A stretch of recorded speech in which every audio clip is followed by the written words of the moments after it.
So this lecture is on fear.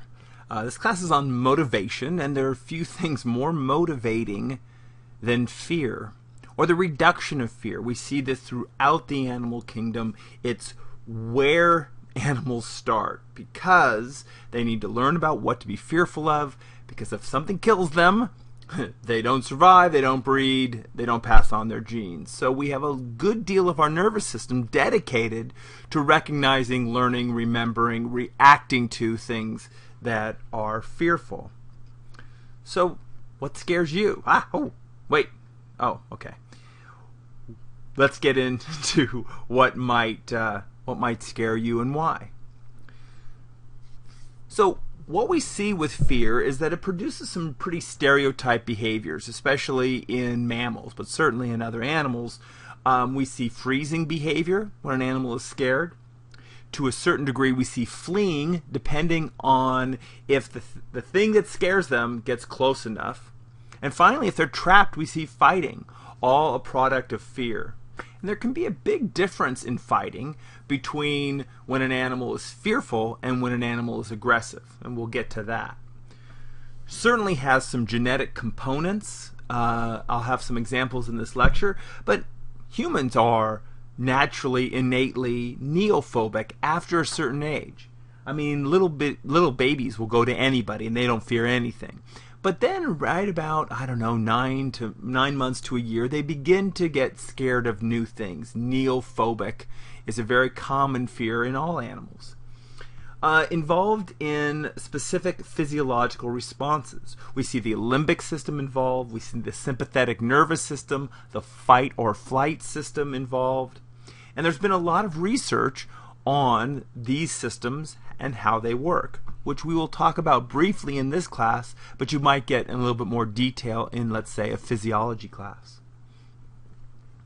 So the physiology, the psychology, the neurology, the genetics, all of these things can be looked at using animals as models for understanding fear processes. And how fear works in animals like rats is also how fear works in humans. We're very similar along those lines. So it's difficult to look at animal models for depression, though there are some, or schizophrenia, but fear is a universal. And so when we look at how animals learn fear, how they forget fearful things, what causes fear, their reactions, we know that these same processes work with humans. So one of the leading researchers on this is a guy named Joseph Ledoux. He's actually written a number of books on the physiology of learning, the physiology of emotions, and some very readable books. I highly recommend Joseph Ledoux's books. He discovered that we can show fear responses without the mediation of the cerebral cortex. In other words, fear reaction without cognitive realization of the fearful thing, because the other systems that are involved that don't go up into declarative memory can be much faster, and therefore an animal can survive better.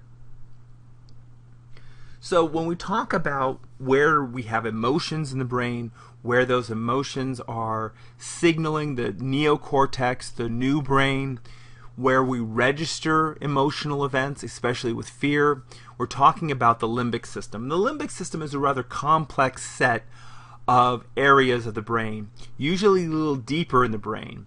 One of the oldest jokes in biopsychology is that the limbic system is responsible for the 4 F's of behavior: feeding, fighting, fleeing, and sexual behavior. You fill in that F. And these areas of the brain, deep in the brain, have a lot of projections into the neocortex, into that conscious part of the brain, and back and forth. But oftentimes the lower parts of the brain, the paleocortex, the limbic system, can out-control conscious behavior. Here are a few areas of the limbic system. Of course, the amygdala. The amygdala is in the temporal lobe. It gets signals from the thalamus. We'll talk about this in a little bit. But what we see is the limbic system, especially the amygdala, is where we are associating fearful things. Let's say an animal is not scared of a bell. Here's the bell, he's perfectly happy, but you ring the bell and you give the animal a shock on his foot, and those associations are connected. The sound of the bell, the fearful response are connected in the amygdala through Pavlovian conditioning. The hippocampus is also involved in connecting events with emotional responses. Sometimes the amygdala is for very simple stimuli, and the hippocampus is for more contextual stimuli. The animal becomes scared of an area of a field or a location, or complex set of stimuli might be associated with a fearful event in the hippocampus, simple stimuli in the amygdala. Now, the hippocampus and the amygdala are sending signals to other areas of the brain to react to this fearful thing. So an area of the brain called the periaqueductal gray, it's an area around the aqueduct of Sylvis. I don't know, you don't need to know that. It's getting signals from the amygdala, and it is causing a reaction. It's causing the fight or flight or defense or aggression or attack. And if we stimulate this area in a cat, for example, if we stimulate areas of the periaqueductal gray, the animal shows expressions on its face and on its body of attack or defense or fear. Fear response. The amygdala is also sending signals to the hypothalamus. The hypothalamus regulates hormones, sends signals to the pituitary gland.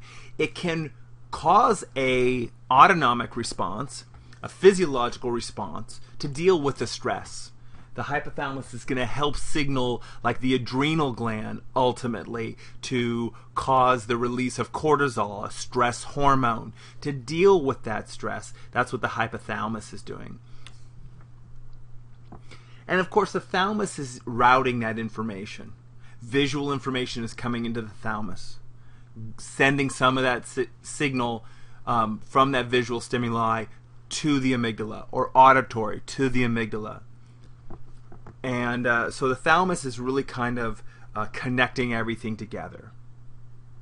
So here's an example that actually comes from one of Ledoux's books.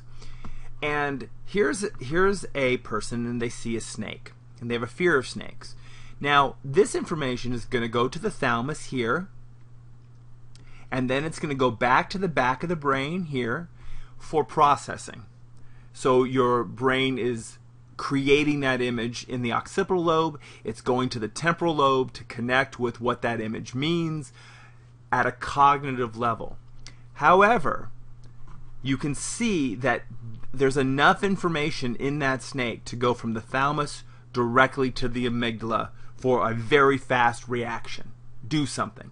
I mean, it's great to know that that is the snake and what type of snake it is and what kind of color it is, but it's more important to get out of the way, to jump, if that's a poisonous snake.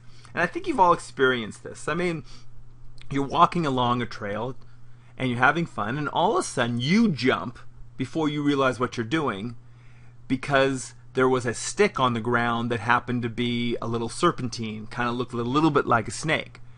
Now, once you've already jumped, and you have a fear response and you have adrenaline response, your brain then goes, oh, that's just a stick. But you have a fast reaction before a cognitive reaction. It's why the dangling spider on the shoulder always works. If somebody has any kind of fear of creepy crawly things, most people do, and you put a little rubber spider down on their shoulder, they're going to jump before they realize what you're doing. There's a string there. It's a rubber spider. But the amygdala got it first. The amygdala said, I have enough information of a spider on my shoulder. Jump, run, do something. By the way, don't do that. That leads to these conflicts between the old brain, the amygdala, the paleocortex, the limbic system, the part of the brain that we find in reptiles, we find in all mammals, very similar structures. Your neocortex, your new cortex is really only found in humans. but your amygdala and your hippocampus and your hypothalamus, periaqueductal gray, are all found in mammals. And that leads to that kind of conflict between that new brain, which is smart and reasonable, and the old brain, which is, I'm worried about scary things. So we get into phobias, issues related to phobias. These are specific anxiety responses to stimuli. And there's a fear of everything, just about. So this is kind of a fun website to look at fearful things. So here's the website, and you can alphabetically go through and figure out what you're scared of. Okay, here's scared of riding in a car, fear of floods, antilophobia. That's an interesting one. My fear, I'll tell you, I'll admit it, I have a fear of biscuit containers. I have a fear of biscuit containers, an irrational, illogical fear of biscuit containers. Okay, these things. This is what I'm scared of. Why am I so scared of those things? I can't put them near my face. I cringe at the thought of them. Now, granted, I can open them, but I don't like doing it. Why? Because when you start unwrapping it, suddenly it goes pop! And it scares me, right? Maybe that happened when I was a kid. And now I kind of pull them away from my head to open them because they always jump out at me. Biscuits, what are you going to do? Coulrophobia, fear of clowns, very common. Didascaleneophobia, that's a hard one to say. Fear of school, okay? It's fear of everything. This is a very common one, and we'll talk about why this is so common. Ophidophobia, fear of snakes. How many out there have a fear of snakes? How many out here had, when watching this lecture, had to turn away when they saw that snake?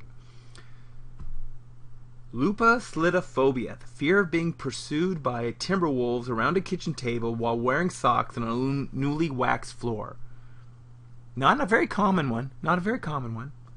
I like this one. Agoraphobia Society. Nice turnout. Agoraphobia is the social fear of going outside. All of us are born with a set of instinctive fears of falling, of the dark, of lobsters, of falling on lobsters in the dark, or speaking before a Rotary Club, and for the word some assembly required. I like Dave Barry. I like reading his books. But sometimes fear can be a good thing, and especially for humans. For animals, well, aggression can be good, stress can be a little bit good, but fear, no. But we like fear. Fear can be fun. We have TV shows about fearful things. It produces adrenaline. It produces endogenous opiates. An acute stress response can be exhilarating. We go on roller coasters. I mean, some of the best ways to make money in the movie industry is just have some guy with a mask hitting teenagers over the head with axes. Boom, you got yourself a winning bet. We watch shows where we like watching people be fearful. We like fearful ourselves. How many of you out there like to go see scary movies? I like exciting movies. I don't like scary movies. So let's talk about some theories about fear.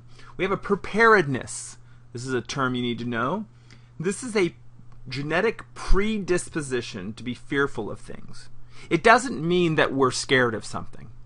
We don't come to the world necessarily scared of a giant insect. But we have a lot easier time, genetically predisposed, to be scared of that insect, or that snake, or that spider, than we do, say, flowers. So it doesn't mean that preparedness doesn't mean you're innately fearful of an object. It's just that you are genetically disposed to be fearful of that. So it's easier to become fearful of these things than it is other stimuli. So here's an animal with not a lot of preparedness and not a lot of what's known as reactivity, which I'll talk about in a while. It's kind of a sad story. This is this big giant bird. It's extinct now, this great auk. And it's a flightless bird. It lived on an island. And it did not, because it evolved on the island without a lot of predators, it wasn't scared of things. Genetically, that part of the brain that was designed to be fearful of things or new things isn't in this bird. So in the 8th century, sailors would purposely go out of their way to find their way to this island, because they would get off the boat, and the great auk would come up to them and they'd look at them and they'd hit them over the head with a hammer, and then they'd eat them because they're delicious. And they went extinct because of this, and because they didn't fear people. You wouldn't say that about any other birds. Just about. Go outside, start walking towards a starling. It's going to run away. Innate fears, though, are the neophobias. Those are the innate predisposition to be fearful of things, of fast-moving objects sometimes, of loud noises produce a natural fear. We see this with children. When children are first born, they're not really neophobic because they're really not going along a lot upstairs in their brain. But as they develop, there's a point when they are still toddlers that they meet somebody for the first time, or they see a dog for the first time, and they go hide behind mom or dad's legs. They have that, ooh, that's new, I don't know what that is, I'm going to be neophobic of that. We're oftentimes kind of easily neophobic of food, new foods, as children. And then we get into reactivity. Now, these are very specific innate responses to fearful stimulation. And some animals have a high reactivity. They're easily scared of things. They easily show this a stress response and this fear response. This behavior can be modified through selective breeding. So here's an example. Let's take a mink. And they've done this with foxes as well. But mink are not they're not domesticated animals, and they have sharp teeth, and they will attack, and they're generally fearful. But what you do is, if you have a fur farm, and this is what happens, this happened when we were making a lot of mink fur, is you would simply take the ones that showed the least reactivity to humans, and we'd breed those. The least activity to humans, and you breed those. You'd kill off the other ones and breed those. And after generations, didn't take that long, 10 years, 15 years of breeding, suddenly you have a bunch of mink that are what's known as tractable, meaning you can go up and you can hold them, and they're not going to bite you, and they're not going to have this reaction to you. So you can take the most docile, least reactive member of one generation and breed those, and selectively breed out reactivity. So, what about fear? Fear is something that gets at us through classical conditioning. And it can get very complex, but it's still these associations, these connections. Remember, our job as animals is to predict the world, to predict the future. Where do I find food? Where do I find sex? Where do I find shelter? And where do I find things to be scared of? And classical conditioning is a great way to associate things to be scared of. The problem is, it's not at a conscious level, it's at a subconscious level or an unconscious level, and it can produce phobias. So we can learn phobias in a few ways because we're social animals. If you were a kid and you got bit by a dog, you might have a fear of dogs because of that experience. If you saw somebody being attacked by a dog, especially somebody like a family member, you can learn classical conditioning through observation, and you can create that fear of dogs. Okay, so this is kind of really important. I remember when my son was about 4 years old, and he was in the bathroom and he screamed. We live up in the foothills, and he screams, right? I come running into the bathroom, and between he and I in the bathroom is a little snake. A little green guard snake that came into the bathroom somehow. Well, I could have gone, oh my God, that's terrible. And I could have screamed. I could have passed out. I could have done those things. But he would have created a fear of that snake by watching me. So instead, and I don't mind snakes. I don't like snakes. I don't mind them. And I knew it was a little tiny little garden snake, grass snake. So I reached down and I picked it up gently and I showed it to him. And I said, hey, look at this. This is not something to be scared of. I didn't want to create that phobia. Okay? And for the rest of his life, the young reptile suffered deep emotional scars, terrified of these humans. So, Pavlovian conditioning. Let's take an example. A loud noise for a child can be very fearful. It's like that pop that those little biscuits make. I'm sorry. I'm going to get over it. And that produces an unconditioned response of startle and adrenaline and jumping. And it might be a stimulus that the animal or the human had never seen before, like a balloon. Child sees a little balloon, he's happy, and it goes pop right in his face. And that produces a connection between the sight of the balloon and the startle response and the fear response and the loud noise. And that can produce a phobia, globophobia, which is actually a pretty common phobia. And this is kind of why. Okay? When you were a small child, maybe you have a fear of clowns, coulrophobia, or a fear of balloons, but your parents put you next to a clown at a birthday party. Strange thing, you're neophobic, and the balloons start popping, and you associate the balloons with fear at a young age. Or, I don't know why people do this, they bring this horrible looking thing to a party, and the kids are screaming, and you're like, isn't this fun, clown? No, no, no, no. And the kid has this early experience, and they become fearful. So John Watson did a lot of early work on this conditioned fear. He was a behaviorist, talked about him a little bit. We interested in these associations, especially when it came to affective behaviors, emotional behaviors, phobias. And one of the most common, one of the most cited examples in all of psychology is the little baby Albert example. Okay, so little baby Albert, and by the way, they did this before we had review panels to look at the ethics of research. He could do whatever he wanted. Here's little baby Albert. Baby Albert was shown a little white bunny. And he loved the little white bunny. Oh, look, the little white bunny. No problem, little baby. While he was looking at the bunny, Watson made a loud noise behind Albert, banged pans or made a bell happen, whatever.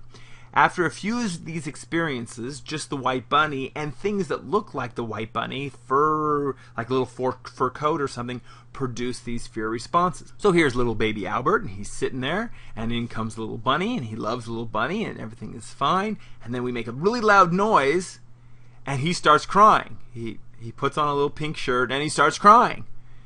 And he makes that association between the bunny and the loud noise, or the bunny and the emotions.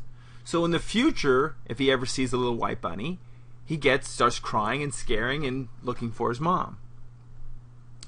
So here's my question. See if you can figure this out. In my last example, with the little baby Albert and the bunny, what's the US, the UR, the CS, and the CR? What's the CS? It's the bunny. It didn't produce a fear response, and now it does. What's the US? The US is the loud sound, which produces a UR of fear, and the CS then produces the conditioned response, the learned response of fear. So here are some therapies for phobias. This is some actual practical use for you who are going into counseling. They're oftentimes exposure treatments. And by the way, phobias can be a little fun, a little quirky, like my fear of biscuits. Okay, my life goes on, I can bake biscuits, it's all good. But for some people who have a really bad fear of spiders, or snakes, or birds, or going outdoors, these can be debilitating. These can be really hard for that person to get over. So you want them to be functional in life, so you might do an exposure treatment. This is an exposure treatment, is a subject is exposed to the thing that they're scared of in different ways. So let me explain some of these. There's called flooding. And flooding is probably the one that works the best, but it's also the one that's the most inhumane. For example, let's say somebody is deathly afraid of germs. And that can be really debilitating. So, with their permission, you lock them into a public bathroom filled with germs. I know, horrible, right? Well, they have a terrible stress response. But the stress response can only last so long. eventually the body can't produce any more adrenaline. The heart rate can't beat fast. It starts slowing down. Cortisol is peaked out. It's done. It's starting to be removed. And there's a time there at the end when the person is experiencing the stimulus, the germs, but not the fear response because they can't have it anymore. And we get an extinction. The stimulus that produces the conditioned response is presented without the unconditioned stimulus, and the response goes down. Let's think about this. I ring a bell, I give a dog food, I do this, ring a bell, the animal salivates. But if I kept ringing the bell over and over and gave the animal no food, he wouldn't salivate anymore. That's an extinction. That's what an exposure treatment is. It's an extinction of a conditioned response.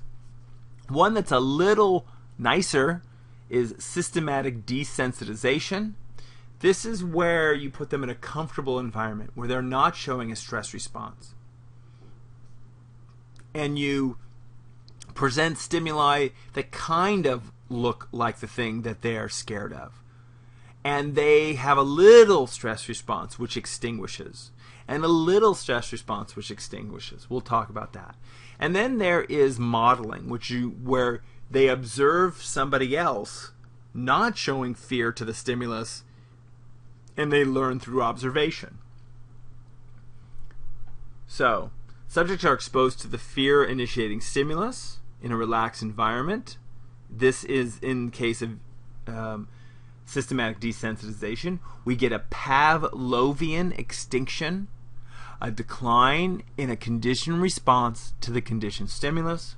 But you have to be careful about this, because let's say somebody comes into your office and they're scared of spiders, and you get them to a point where they can be around a spider and they're not showing a conditioned response. They've extinguished it. Well, there's a lot of evidence that that fear connection is still in the brain. And if they went for a few days and then they saw a spider again, you can get what's known as a spontaneous recovery. Spontaneous recovery, the fear comes back. Let's go with the dog example of not fear, but salivation. I ring a bell, I give a dog food, I do this over and over, he salivates to the bell. I ring the bell over and over and over with no food, he no longer salivates to the bell. I come back 2 days later, he doesn't receive any food, I just ring the bell, he salivates again. It's the same thing with fear. It can come back, and it can come back very strong, and people have to recognize that even though they're sitting in your office holding a spider, in 3 days they could show the fear again. And that could be very disappointing for them, very debilitating. So again, the flooding is really immersing them in the fear response, putting them around a lot of spiders or snakes. And while this is a bit barbaric, it actually can produce a very powerful extinction as long as you get them past their fearful response. In other words, we call that an exhaustion phase of a fear response. You're not fearful anymore. You've got nothing left in you. And for people who are really desperate and really want to get on with their life, it can work. Professor Gallagher's and his controversial technique for simultaneously confronting the fear of heights, snakes, and the dark. That's kind of a flooding right there.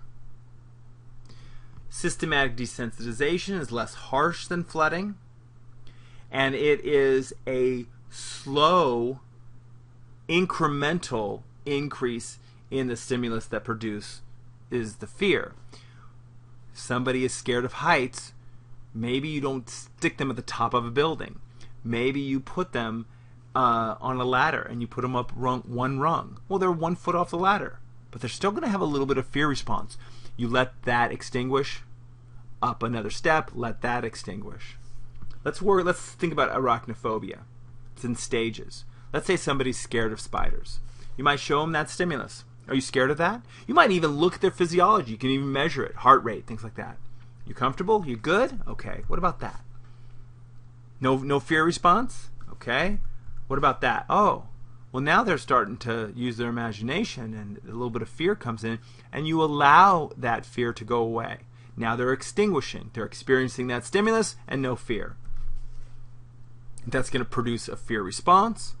But doesn't look like a spider. You didn't put a spider in their hand. They're looking at this stimulus. And then maybe they look at this picture, and they're going to show a fear response, and you allow them to be in a comfortable environment and extinguish.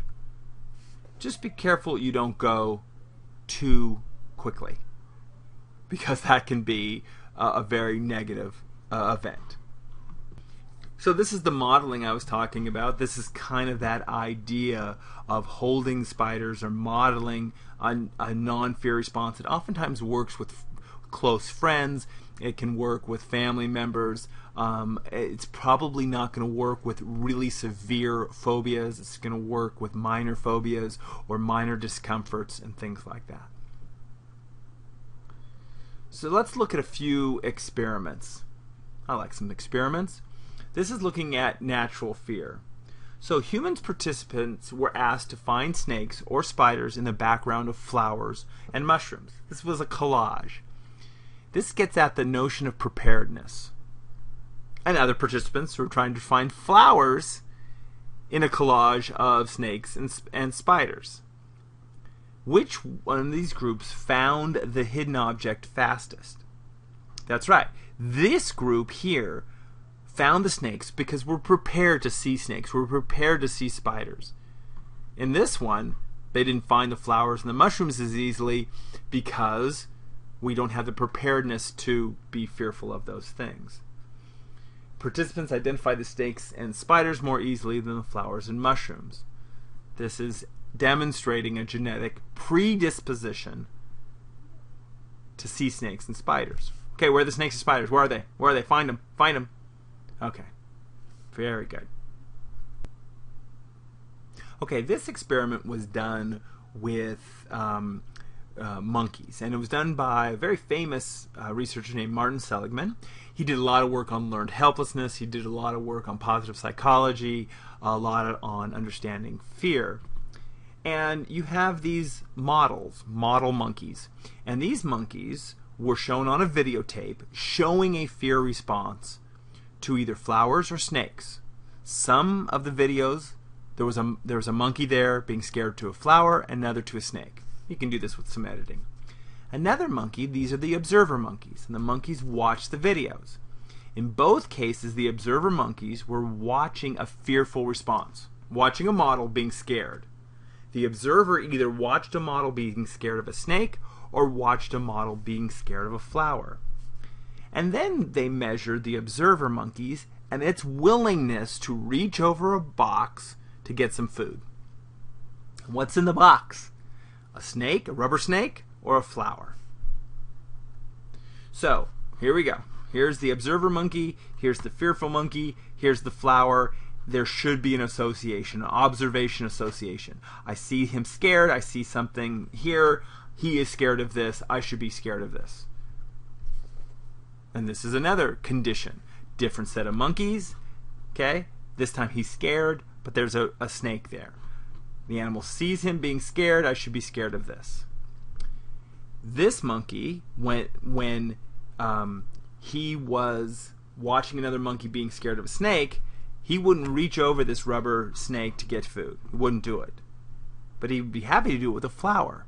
It showed the animal's preparedness, the predisposition to learn observation of another monkey being scared of a snake, but not a flower. It's a preparedness to learn that, and this is an observational experiment. No problem. So these are the results. Observer monkeys were unwilling to reach over the plastic snake to get food, but the flower, even though they associated that flower with another monkey being scared of it. Okay? But the animal didn't associate the flower with fear because he wasn't prepared to do that, didn't have that genetic predisposition. So let's talk a little bit about fearing the right things. And this gets at human society and motivation and misperceptions. So here are some following things that odd ways that people are hurt and killed. And you can even go to this website. You don't need to know this, but I thought these were kind of interesting. Question is your fear proportional to the odds? So the chances of dying from exposure to forces of nature, like a flood or an earthquake, 1 in 225,000. So you really shouldn't be scared of that statistically. What about your chance of dying by a terrorist attack? Well, it depends on where you are in the world, but it's about 1.5 million. And that's even in high terrorist areas. Chances of dying by a firework accident, 1 in a million. But we see these things on the news a lot. We misrepresent them. We have fear of these things, primarily because of how much exposure we get to them. 1 in 1.5 million, food poisoning, 1 in 3 million, all these kinds of things. Chances of dying from parts falling off an airplane, 1 in 10 million, but still, you're more likely to die from something falling off an airplane than you are from a shark attack. Anytime somebody gets attacked by a shark, you see it on the news. Somebody gets killed in Australia, you're going to see it on the news. So, you are more likely then, if you're in the water, to get hit by something from a plane than you are from a shark attack. But we're much more fearful of the shark. This is how people really die in the United States. We die of stroke. We die of heart disease. We eat too many cheeseburgers. We eat too many French fries. Die of allergies, allergic responses. We don't die of SARS, but SARS might, this disease might show up and somebody dies of SARS and it's all over CNN and the news and everything. Okay? Die of cancer, developing cancer. This has to do with genes. This has to do with the food we eat, the things we smoke. This is how people die. But we're fearful of the shark. Oh, the shark attack, or the terrorist. Oh, we should be spending billions of dollars to keep us from being killed by terrorists. People die of asthma in the Central Valley. That's how people die often.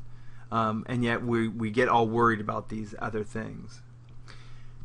People have come up with these models to look at fear. And I think this is an interesting model. I don't think you can find this in your book, but Lazarus did a lot of research on this, and he came up with this equation. He said fear is proportionate to the likelihood times the awfulness. Okay?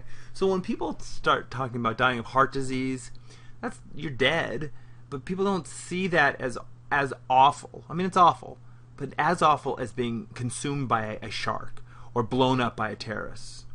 So as you increase the awfulness, you can decrease the likeliness and still have this great fear.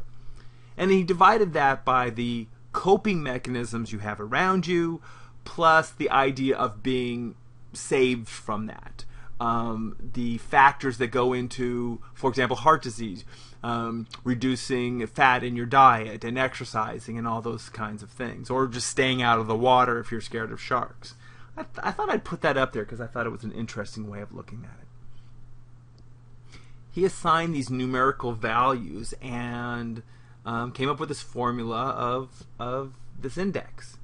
Your perceived chance of getting this, the awfulness of it, the rescue factor, perceived chance that you can remedy the situation once it's happened, like being diagnosed with heart disease, and of course the coping factor of how you deal with it. So here's the example. Fear of your child having Down syndrome. This is an example he gave in his when I read his paper. So the likelihood is given by, well, a prenatal test or statistics or your age, because increased likelihood of having a child with Down syndrome increases as you get older. And the awfulness. Well, how do you perceive this? This is something interesting. My wife and I talked about when we were having children. Well, if we had a child with Down syndrome, we wouldn't think of that to be that awful. These are, oftentimes very sweet people, and we'd be okay with that. We didn't see that as an awful thing, so it didn't produce a lot of fear in us. Others might see that as just the worst thing ever. Who knows? Well, what about the rescue factor? Adoption, abortion, these kinds of things can weigh in. And what about the family support? How does that weigh in? And as the family support increases, the fearfulness decreases. And this is what he was ascribing to a lot of different aspects of fear. This is his attempt to quantify a subjective thing, which is fear. Okay, so people often can be wrong in interpreting how these factors kill people. Talked about the airplane and the shark attack versus stomach cancer and car accidents, which are much more prevalent. This confounds that likelihood and awfulness. Awfulness is extremely high with shark attack, but likelihood is really high in stomach cancer. They both weigh in. People overestimate shark attack. They overestimate how scared they should be when they swim in the ocean. I remember when somebody got killed in, I think, Avila Beach on the Central Coast. This happened a long time ago, but they closed the beach and made news and news and news, and people were terrified. Millions of people had swum in this ocean and never been attacked by a shark. This happened, and it's a terrible thing. But when you go to jump in that water, are you scared of a shark? Yes. The chances of you getting eaten by a shark? 1 in several million, and yet you're still scared.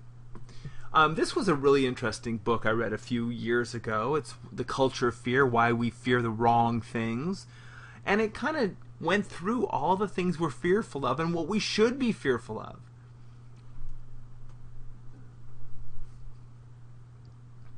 You know, Bill Clinton talked about this in 1997. He says, "We know we've got about 6 years to turn this juvenile crime thing around, or our country is going to live with chaos."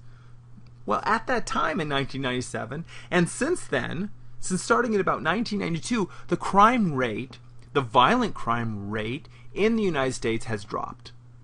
Believe it or not, you are safer today than your parents were. You are safer walking around than you were if you lived 25 years ago. We don't see that because every time you turn on the newscast starts with, this person was shot, this person was mugged, this person was attacked. And if it didn't happen in Fresno, it happened in LA, they talk about. So we are fearful of our neighbors, of that stranger over there. I'm not saying we don't need to be cautious, but crime rate goes down, and yet the reporting of crime goes way up, how much we report it. So look at these statistics that I found in this book. I was thumbing through this book. From 1990 to 1998, these are just some statistics. And by the way, these numbers have continued to drop. Murder rate declined by 20%. But the number of murder stories on the news went up 600%. Isn't that weird? The chances of being murdered go down, but how often you see people getting murdered goes way up. This is excluding how much press was given to the O.J. Simpson trial back in the 90s about him and the murder of his wife and friend. Okay? And we see this all the time. This is a great motivating factor. You gotta watch out for this. It drives you crazy. Turn on the news. Tune in tonight. See about this terrible thing. You could be the next victim. Your child could be the next victim. Watch out. This thing is coming. We live in a fearful society. We watch news so that they can sell commercials because they got us with the fearful thing. So those who give up essential liberty to purchase a little temporary safety deserve neither liberty nor safety. That's Benjamin Franklin. We're willing, this thing came after 9/11, where we talked about how risky things should be, how fearful you should be about things, and those people that look differently than you. Very motivating. You want to motivate somebody? Tell them what to be scared of, and tell them you're the solution. Or that product is the solution, or that politician is the solution. Gotta watch out for that. Because the only thing we have to fear is fear itself.